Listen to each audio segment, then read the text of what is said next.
요즘은 솔직히 마음이 많이 괴롭습니다.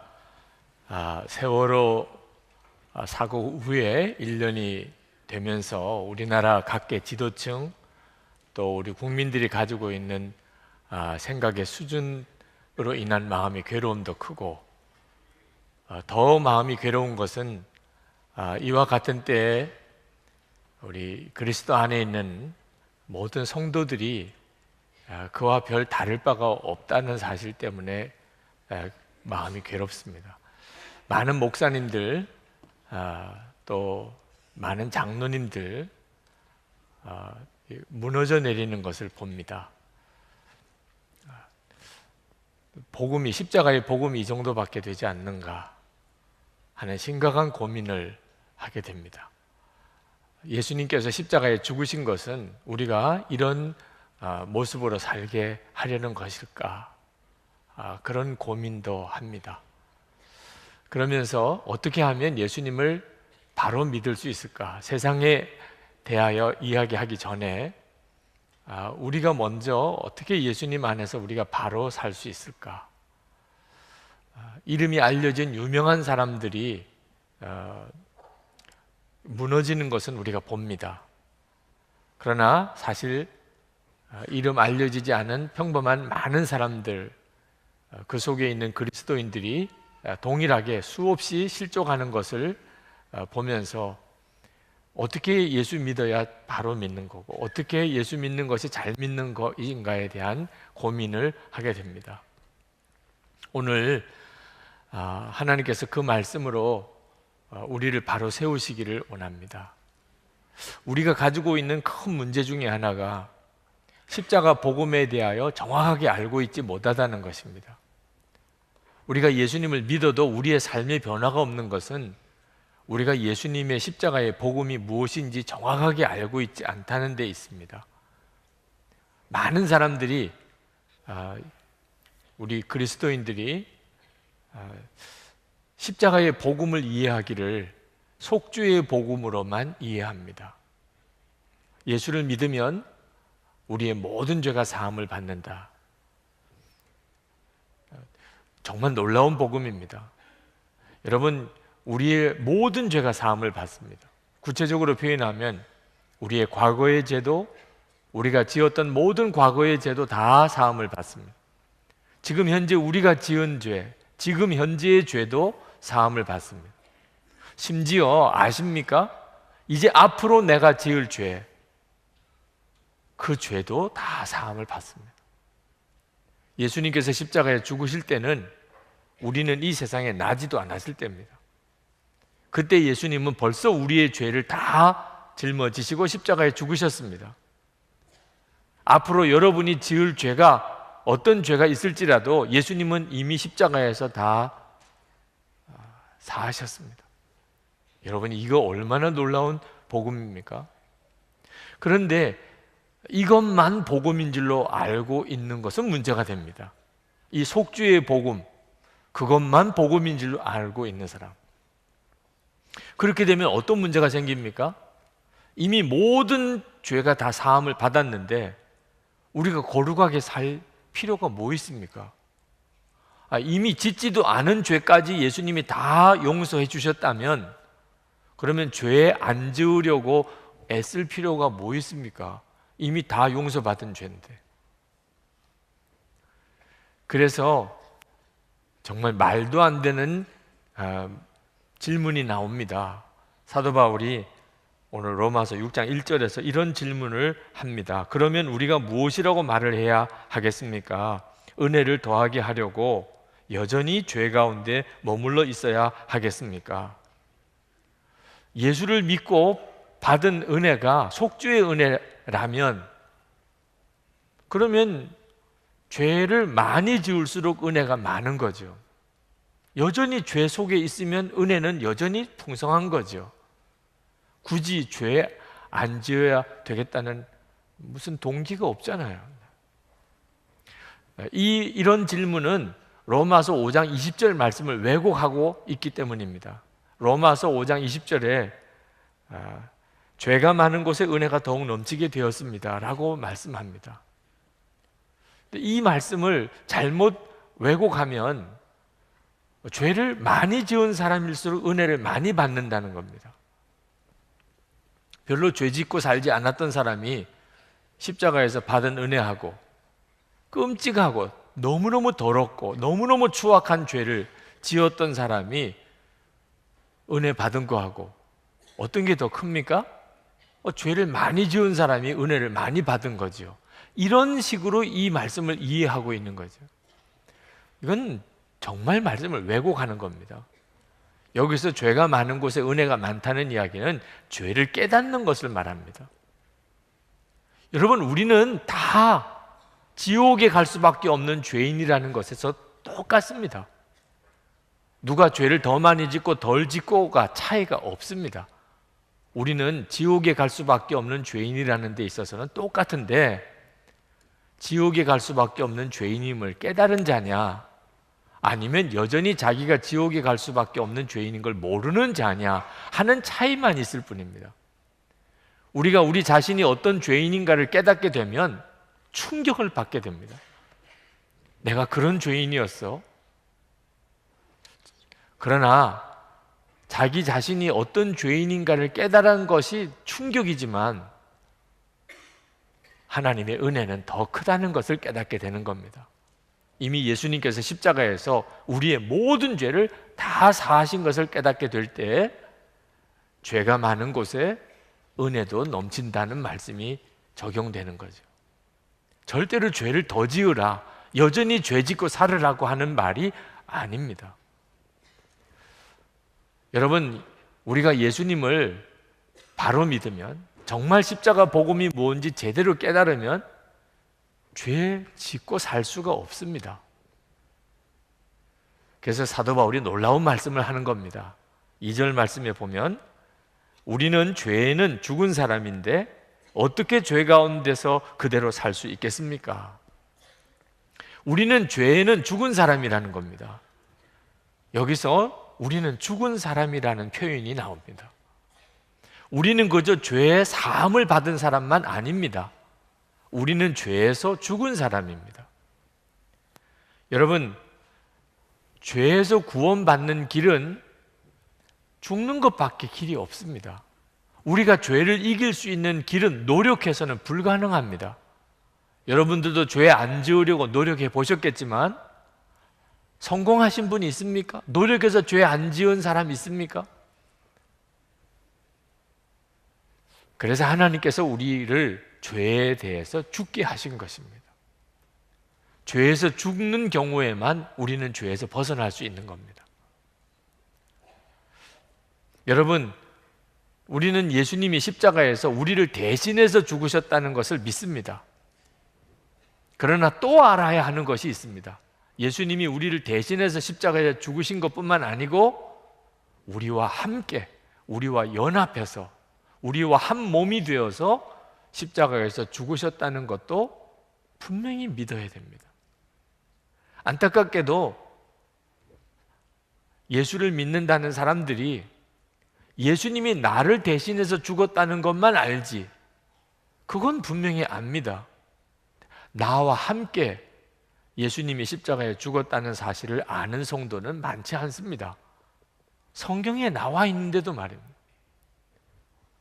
그 차이는 우리의 삶의 차이를 가져오게 되는 겁니다. 여러분, 예수님은 십자가에 죽으셨습니다. 그러나 우리도 십자가에서 예수님과 함께 죽었습니다. 어떻게 그렇게 됐습니까? 세례를 통하여 그렇게 된다는 겁니다. 우리가 세례를 받을 때 예수님이 죽으신 그 죽음이 나의 죽음이 된다는 겁니다.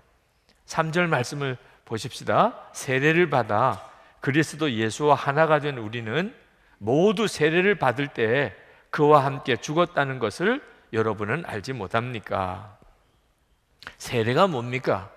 세례는 예수님과 우리가 연합하여 한 몸이 되는 성례입니다. 여러분이 그 사실을 알고 세례를 받았던, 제대로 몰랐던지 간에 이 시간에 분명히 하셔야 됩니다. 세례를 받은 사람은 예수님과 연합하여 한 몸이 되신 겁니다. 그래서 예수님이 십자가에 죽으실 때 나도 죽은 것이지요.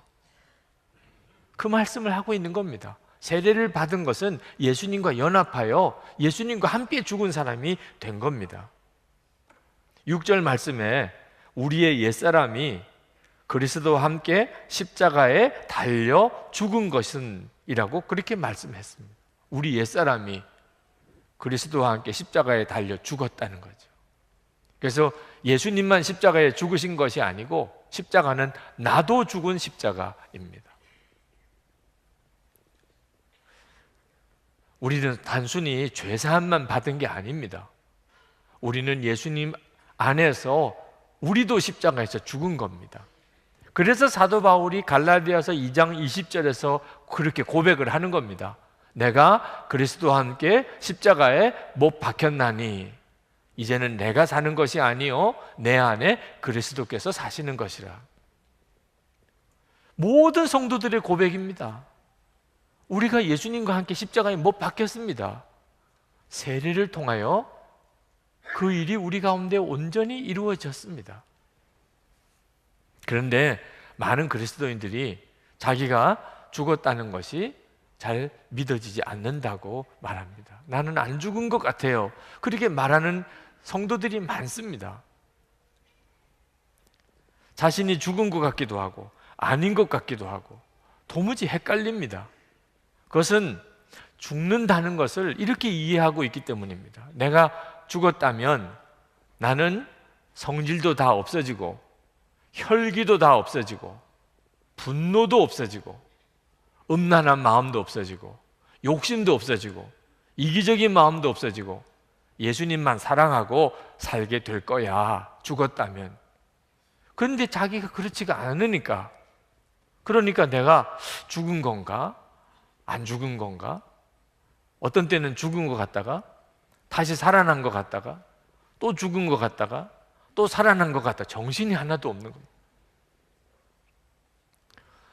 오늘 여기에 계신 분들 중에 내가 정말 죽었다 이렇게 분명하게 고백할 수 있는 성도가 그렇게 많지 않습니다. 우리 한국 교회가 지금 다 이 문제에 빠져 있습니다. 속죄함을 받았다는 것에 대해서는 너무나 분명합니다. 그런데 내가 죽었다고 하는 믿음은 너무나 희미합니다. 그래서 우리가 세상 사람과 그렇게 다르지가 않은 겁니다. 목사가 되고도 장로가 되고도 여전히 죄의 종노릇 하는 겁니다. 여러분, 6절 말씀에 보면 우리가 예수님과 함께 죽은 것이 옛사람이라고 그랬습니다.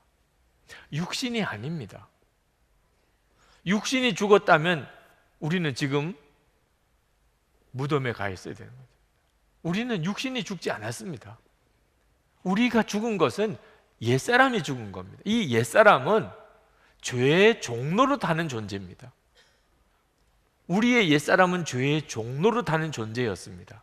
근데 이 옛사람이 예수님과 함께 죽은 겁니다. 우리 육신은 여전히 그냥 살아 있습니다.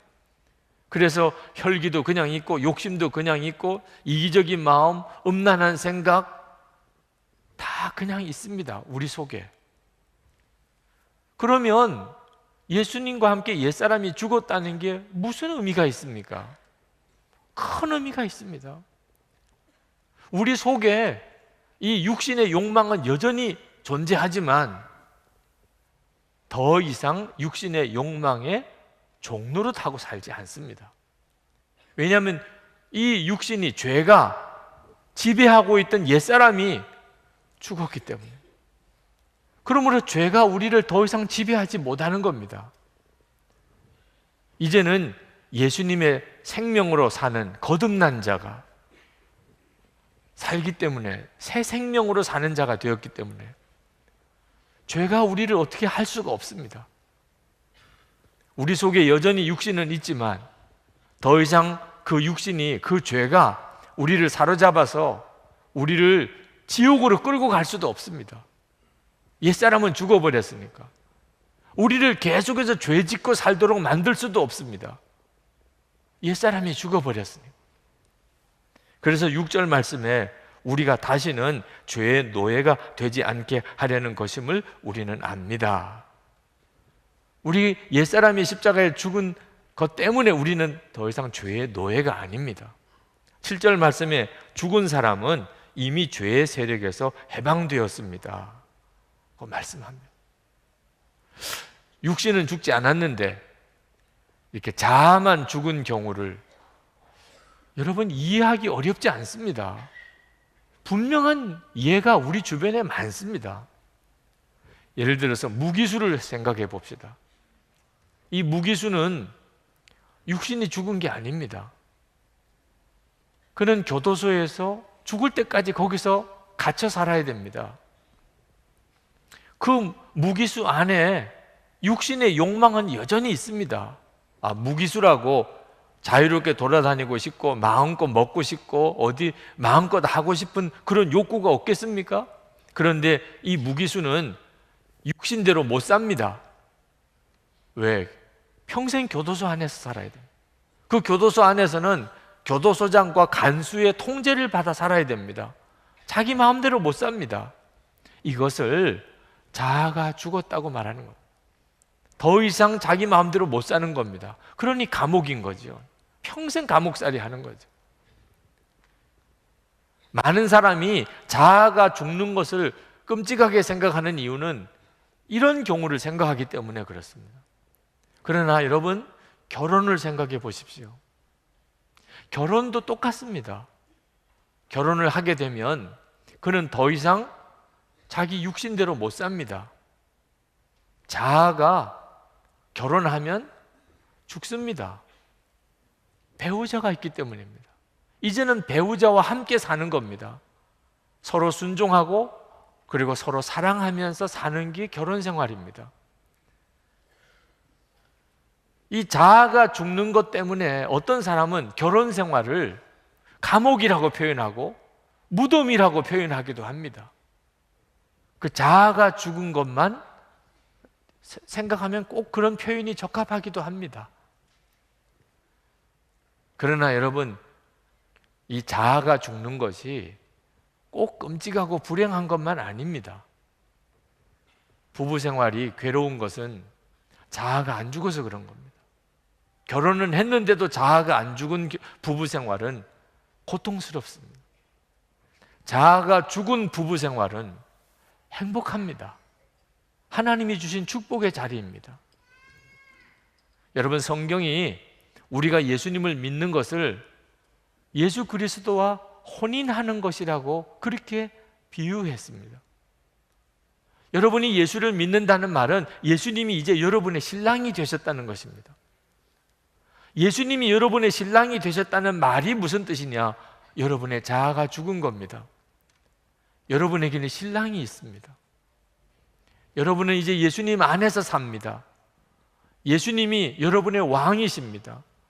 예수님이 여러분을 다스리시고 예수님이 여러분을 인도하십니다. 육신의 욕구는 여전히 있지만 육신대로 살지 않습니다. 이제는 예수님께서 여러분의 주인이신 거죠. 이런 경우를 자아가 죽었다고 말하는 것입니다.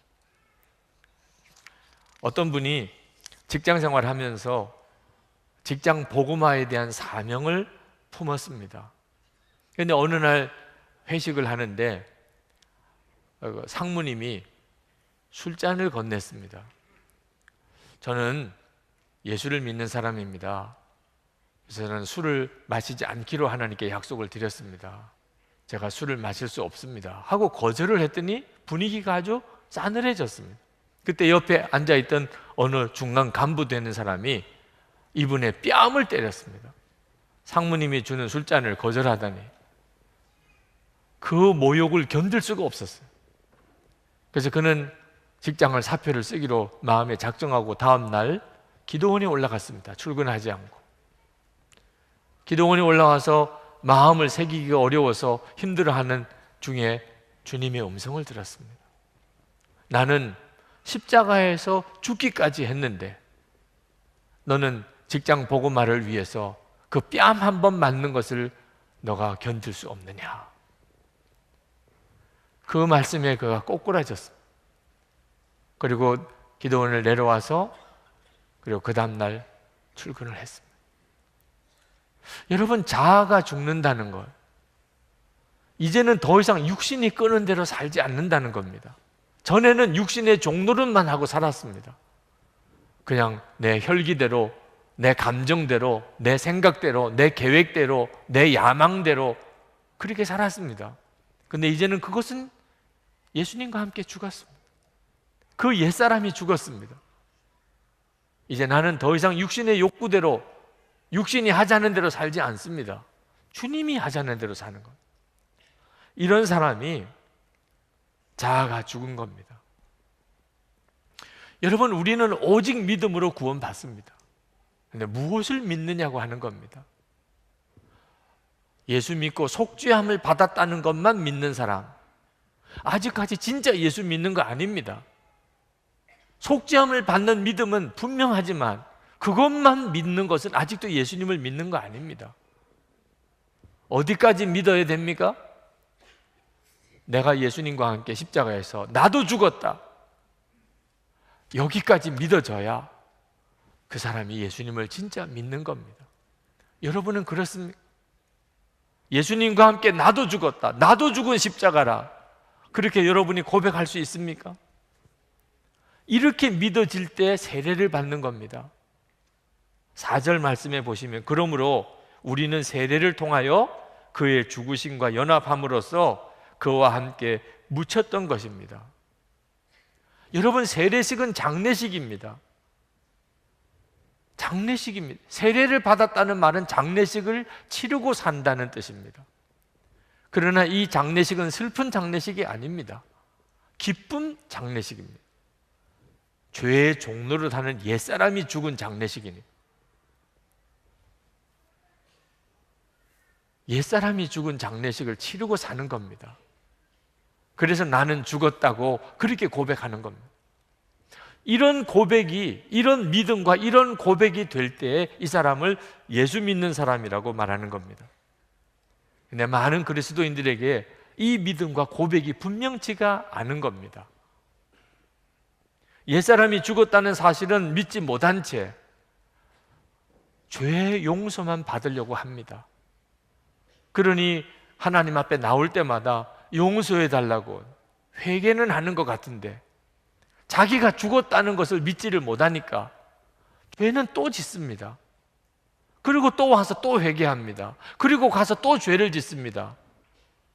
이렇게 계속 반복하다가 보면 나중에 회개가 다 형식이 되어버리고 맙니다. 건성 회개가 됩니다. 회개를 하는 것 같으면서도 실제로 마음은 여전히 죄 지을 생각으로 삽니다. 영적으로는 더 완고해지는 거죠. 예수를 믿은 지 오래되고 직분은 중직을 맡았는데도 그는 여전히 죄의 종노릇 하는 겁니다. 왜? 자기가 죽었다고 하는 믿음이 분명치가 않으니까 그렇습니다. 사람들이 자기가 죽었다는 사실을 그리스도인들이 믿지 못하는 이유는 죽었다고 느껴지지 않아서 그렇다는 겁니다. 여러분, 자기가 죽었다는 것을 느낌으로 믿으려고 하면 큰일입니다. 1945년 8월 15일 우리나라가 광복을 얻었습니다. 일본은 망하고 우리는 독립을 했습니다. 그러나 8월 15일 당일은 오히려 조용했습니다. 쥐죽은 듯이 조용했습니다. 이 엄청난 소식이 전해졌는데도 그날은 조용했습니다.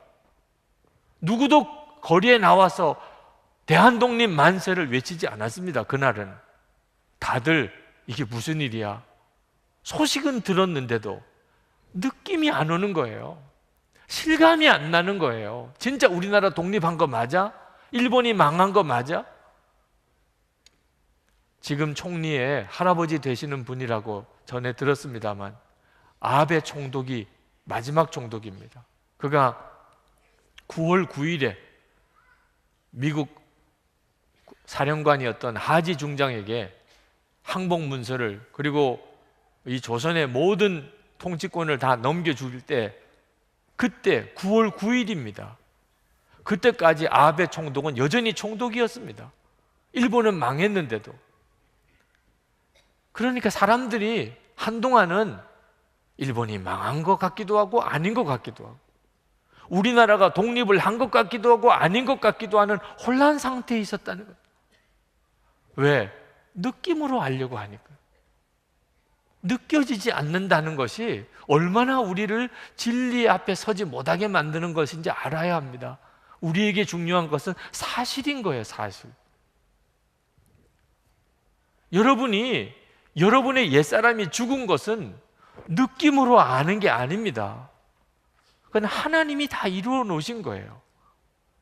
그 사실을 여러분의 성경책에도 기록되어 있잖아요. 분명히 기록되어 있잖아요. 그러니까 믿는 거죠. 믿고 난 다음에 그 다음에 체험이 오는 겁니다. 이제 막 결혼한 신혼부부, 부부라는 느낌이 있겠습니까? 뭐 5년쯤 살아보고 10년쯤 살아보고 난 다음에 이제는 우리가 부부 같으다, 그래서 우리는 결혼했습니다, 그렇게 하는 겁니까? 결혼식 하고 나면 그러면 느낌은 아직도 부부 같지 않지만 우리는 부부지, 내 남편입니다, 제 아내입니다. 아니 어떻게 그렇게 말합니까? 사실에 근거하니까. 느낌은 아직 안 왔지만 사실이 그러니까 그렇게 고백하는 거죠. 여러분, 어떤 아이가, 부모 없는 아이가 입양을 받았습니다. 그 집에 아들이 된 거예요. 느낌이 오겠습니까? 부모 같은 느낌이 오겠습니까? 내 집 같은 느낌이 오겠습니까? 한 5년쯤 지나서 10년쯤 지나서 이제는 내 부모님 같고 내 집 같은 다음에 나는 이 집의 아들입니다, 이렇게 말합니까? 입양 수속이 끝나고 서류가 다 갖춰지고 그 집 호적에 이름이 올라갔으면 나는 이 집의 아들인 거죠. 사실이니까. 느낌은 아직 오지 않지만 사실이니까. 여러분 중에 여러분의 옛사람이, 죄의 종로를 닫은 옛사람이 정말 죽었구나, 이런 느낌이 오는 사람이 이 자리에서 그렇게 많지 않으실 겁니다. 나는 여전히 죄의 종로를 하고 살아. 나는 아직도 죄를 못 이겼어. 내 옛사람은 아직도 죽지 않은 것 같아. 여러분 언제까지 느낌에 의존해서 믿으려고 하십니까? 그러면 여러분 죽을 때까지 진짜 믿음은 한 번도 가져보지 못합니다. 여러분의 옛사람이 죽는 것은 서서히 죽는 게 아닙니다. 큐티 열심히 하고 새벽기도 열심히 나오다 보면 어느 순간에 죽은 것 같은 때가 오는 것도 아닙니다. 여러분이 죽었다는 것은 오직 신실하신 하나님의 약속의 말씀인 성경책을 보고 아는 것입니다. 내가 죽었구나, 내 옛사람은 이미 죽었구나. 그리고 아멘입니다, 하나님. 그리고 고백하고 그것을 누리는 것입니다. 그래서 사도 바울은 로마서 6장 11절에서 강력하게 권합니다.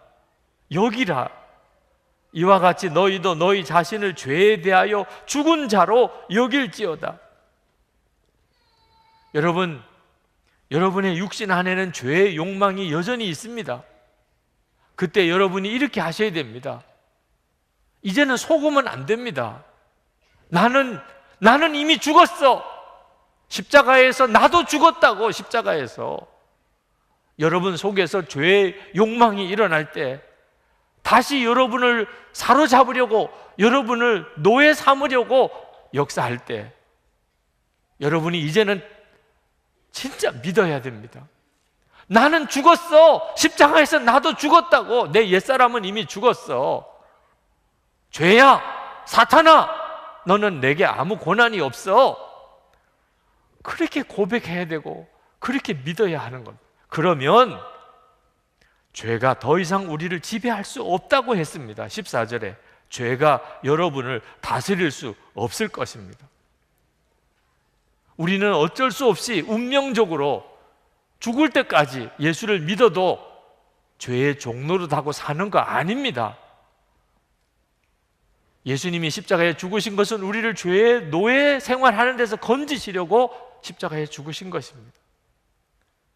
12절부터 13절까지 죄가 여러분의 죽을 몸을 지배하지 못하게 해서 몸의 정욕에 굴복하는 일이 없도록 하십시오. 여러분의 지체를 죄에 내맡겨서 불의의 연장이 되게 하지 마십시오. 만약에 어쩔 수 없이 죄 짓고 사는 거라면 사도 바울이 이렇게 말할 리가 있겠습니까? 여러분, 이것을 오늘 당장 적용하셔야 됩니다. 예배 끝나고 난 다음에 여러분 엘리베이터 앞에 섰을 때 적용하셔야 됩니다. 갈등이 많으실 겁니다. 육신은 계속해서 말할 겁니다. 그때 나는 죽었어. 옛사람은 나는 이미 벌써 죽었어. 선포해야 됩니다. 식당에 가셨을 때 시험 드는 일이 있을 겁니다. 분명히 빈자리인데 옷이 있고 빈자리인데 핸드백이 있고, 여러분 이렇게 하시면 안 됩니다. 물론 같이 밥 먹고 싶은 사람들이 있고 속회 식구도 있고 하는 것은 이해가 되지만 먼저 뛰쳐 올라가서 다 그렇게 자리 맡아 놓는 이런 일 때문에 어떤 분은 교회를 떠날 생각을 하고 있는 겁니다. 밥은 탔는데 앉을 자리가 없어요. 다 맡아 놓아서. 그래서 계단에 앉아서 쭈그리고 밥을 먹다가 내가 이 교회를 계속 다녀야 되나? 그래서 떠나면서 저에게 메일을 보내신 분이 있습니다. 여러분, 식당에서 당장 적용해야 됩니다. 여러분은 육신의 욕망을 따라 어쩔 수 없이 사는 옛사람은 죽은 사람이라니까요. 이제는 예수님이 여러분의 주인이십니다. 여러분, 주차장에서 똑같은 고백을 해야 될 수 있습니다. 집에서, 여러분 일터에 나가서 여러분이 죄에 대하여는 죽은 자라고 여길지어다 선포하라고 그랬습니다. 최근에 저 한남동에 있는 서울 드림교회 담임 목사님이신 김여수아 목사님이 멈춤이라고 하는 책을 쓰셨는데 그 책을 읽으면서 은혜를 받았습니다. 그 책 속에서 그 목사님이 미국에 있는 신학교에 다니실 때 이야기를 하셨어요. 학생들로부터 너무나 존경받는 아주 강의를 은혜롭게 하시는 교수님이 계셨는데 그 교수님에게 있어서 한 가지 문제는 시험 점수가 너무 짜다는 거예요. 70점 이상을 받기가 어렵다는 소문이 나 있는 교수님이셨습니다. 열심히 공부를 해서 그 교수님 과목 시험을 보는데 문제는 별로 어려울 게 없는데 첫 번째 질문이 문제가 되는 겁니다. 첫 번째 질문이 당신은 이번 학기에 할당된 독서 과제물을 100% 다 읽었습니까? 예, 아니요. 거기 표시하게 되어 있습니다. 예라고 표시하면 가산점 10점을 받고 아니요라고 표시하면 10점을 뺍니다. 목사님은 솔직히 다 읽었다고 말할 수는 없었어요. 그러면 아니요지요. 근데 아니요라고 표시하면 10점이 빠지고 그러면 자기가 A 학점을 받을 수가 없어요. 자기는 꼭 A 학점을 받아야 되는데 그러면 예라고 표시를 해야 되는데 그러면 100% 읽은 건 또 아닙니다. 그 밑에 이렇게 교수님이 썼습니다. 만약에 당신이 이 질문에 정직하게 답을 할 수 없다면 절대로 목회하지 마십시오. 당신의 인격의 순전함의 결여가 하나님의 영광을 가리게 되고 목회의 치명적인 걸림돌이 될 것입니다. 종이 시험 마치는 종이 울릴 때까지 답을 쓸 수가 없었어요. 예와 아니요 사이에. 그러다가 시험지를 제출할 때 예라고 썼습니다. 이것이 바로 옛사람이 죽지 않은 사람의 삶입니다. 육신이 끄는 대로 사는 겁니다. 성적이 나왔는데 A 학점이었습니다. 전체 학생 중에 A 학점 받은 사람은 2사람밖에 없었답니다. 근데 그때부터 마음이 괴로워지기 시작합니다. 분명히 A 학점은 받았지만 나는 목사가 될 자격이 없어. 나는 거짓말로 받은 거야. 계속 성령께서 그 마음을 찔러서 괴롭게 했습니다. 하나님 앞에 회개했지만 마음이 풀어지지가 않습니다. 결국은 교수님을 찾아갑니다. 눈물로 그 사실을 고백했습니다. 울면서 고백했습니다. 그리고 용서를 구하고 그리고 학점을 취소해 달라고 했습니다. 여러분, 이것이 바로 자아가 죽은 사람입니다. 더 이상 육신의 욕망대로 살지 않는 겁니다.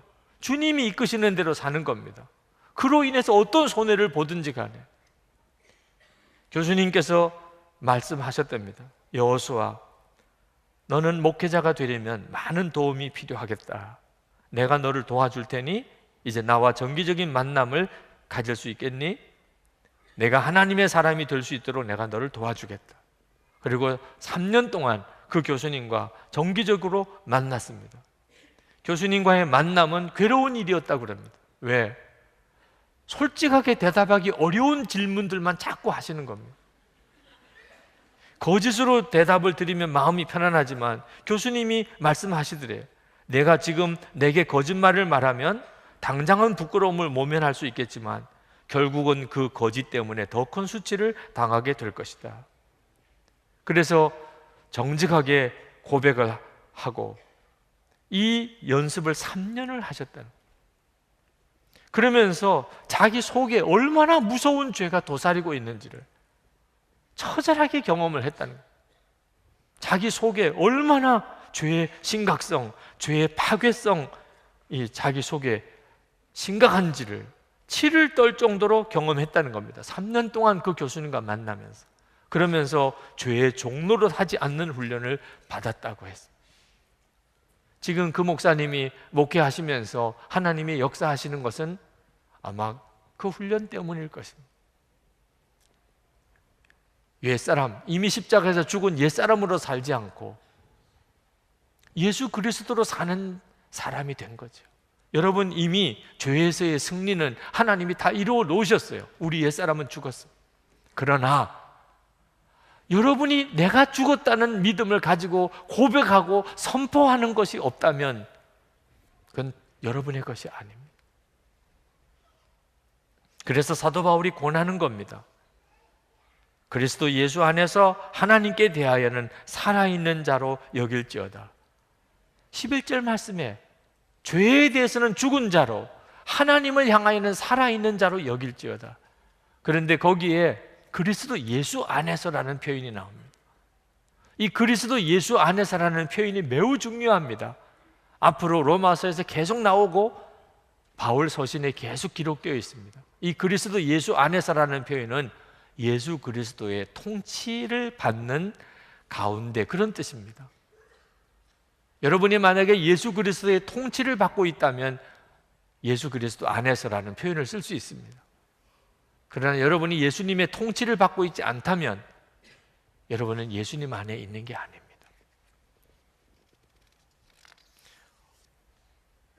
(4절) 하반절에 보면은 놀라운 약속이 나옵니다. 그것은 그리스도께서 아버지의 영광으로 말미암아 죽은 사람들 가운데서 살아나신 것과 같이 우리도 또한 새 생명 안에서 살아가기 위함입니다.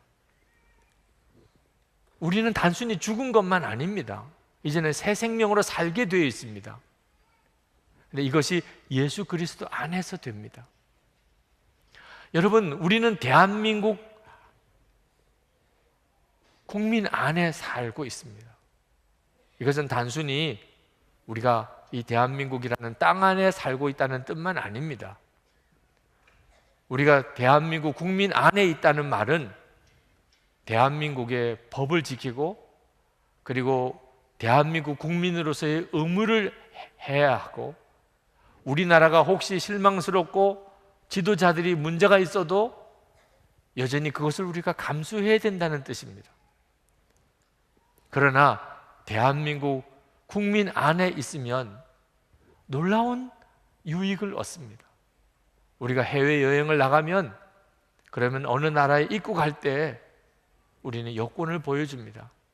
그 여권은 대한민국 국민이라는 뜻입니다. 우리가 어떤 사람인지는 전혀 물어보지도 않습니다.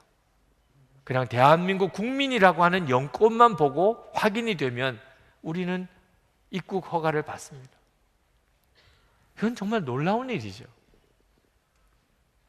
예수 그리스도 안에 있다는 것도 똑같습니다. 예수 그리스도 안에 있으면 예수님의 통치를 받는 사람입니다. 예수님의 통치를 받는 사람은 예수 그리스도 안에서 약속된 놀라운 새 생명의 삶을 살게 해주십니다. 이것은 하나님이 하시는 일입니다. 더 이상 우리는 죄의 종노릇 하지 않아도 됩니다. 여러분, 언제까지 죄의 종노릇 하면서 사시겠습니까? 1948년에 네덜란드 암스테르담에서 세계 교회 협의회 총회가 열렸습니다. 개회 예배를 드릴 때 이 강단 앞에 관이 하나 놓여 있었습니다. 사람들이 누군가의 장례식을 개회 예배 때 한다고 생각했습니다. 근데 누가 장례를 맞았는지는 아무런 언급이 없었습니다. 예배가 진행되는 중에 사회하시는 분이 한 사람씩 한 사람이 나와서 이 관에 조의를 표하라고 했습니다. 그래서 사람들이 나와서 도대체 누가 죽었길래 이렇게 하는가 하고 와서 그 관을 들여다보고는 다들 깜짝 놀랐습니다. 그리고 심각한 얼굴로 그 관을 지나갔습니다. 그 관 속에는 큰 거울만 하나 있었습니다. 관을 들여다보는 사람, 그 사람이 그 관 속에 비치는 거죠. 자기 장례식입니다. 이것은 이미 성경에 분명히 우리에게 선언되어져 있는 것. 우리는 이미 장례식을 치른 사람. 그 개회 예배 때 참석자들은 다 자기 장례식을 다시 한번 치렀습니다. 그리고 난 다음에 산적한 많은 현안 문제가 있었는데 너무나 순탄하게 다 잘 처리되었던 총회로 기록이 되어 있습니다. 여러분은 언제까지 예수님이 여러분의 뒤만 따라오시게 하며 살겠습니까? 언제까지 그렇게 하며 살겠습니까? 이제는 진짜 여러분 자신의 장례식이 이미 치러졌음을 믿어야 하지 않겠습니까? 여러분은 속죄함을 받은 것만은 아니라는 것을 알아야 합니다. 여러분은 이미 죽은 사람입니다. 옛사람이 이미 예수님과 함께 죽었습니다. 십자가에서 나도 죽었습니다. 이 믿음이 여러분 안에 분명하셔야 됩니다. 저는 오늘 새벽 1시에 일어났습니다. 더 이상 잠을 잘 수가 없었어요. 과연 우리 교우들이 이 사실을 믿을 수 있을까? 듣기만 한 것이 아니고 정말 믿음으로 취하고 자리에서 일어날 수 있을까? 하나님 앞에 간절히 기도했어요. 그렇지 않으면 우리의 삶은 바꿔지지 않습니다. 속죄함을 받았다는 믿음은 오히려 우리를 자꾸 죄에 대해서 더 무뎌지게 만듭니다. 우리는 그냥 속죄함 받은 게 아닙니다. 예수님과 함께 죽었기에 우리의 죄가 사함을 받은 겁니다. 이제는 여러분 말을 한마디 하셔도 그리스도 예수 안에 있는 사람이라는 것을 분명히 하셔야 됩니다. 여러분의 몸도 여러분의 삶도 이제는 예수님의 것입니다. 그때부터 여러분 한 사람만 이렇게 바르게 살아도 가정이 변합니다. 다른 가족들 변화라고 할 것도 없습니다. 여러분이 여러분의 옛사람이 죽었고 예수 그리스도 안에 사는 것만 분명히 하시면 가정은 반드시 변합니다. 교회도 변합니다. 그렇게 일터도 변하는 거고 세상도 변하는 겁니다. 요한복음 12장 24절에 내가 진실로 진실로 너에게 이르노니 한 알의 밀이 땅에 떨어져 죽지 아니하면 한 알 그대로 있고 죽으면 많은 열매를 맺느니라. 이것이 여러분의 삶에 그대로 이루어지기를 축복합니다. 기도합시다. 이 시간에 여러분 기도하실 때 제가 속죄함을 받은 믿음만 아니고 나도 십자가에서 죽었다는 믿음을 분명히 하고 살게 해 주옵소서. 이제는 이 믿음으로 살게 하소서. 그래서 내 심령이 변화되고 내 삶이 바꿔지고 가정과 일터가 바꿔지고 그래서 하나님의 영광을 위해 살게 해 주옵소서 라고 우리 다 같이 기도합시다. 은혜와 사랑이 충만하신 하나님,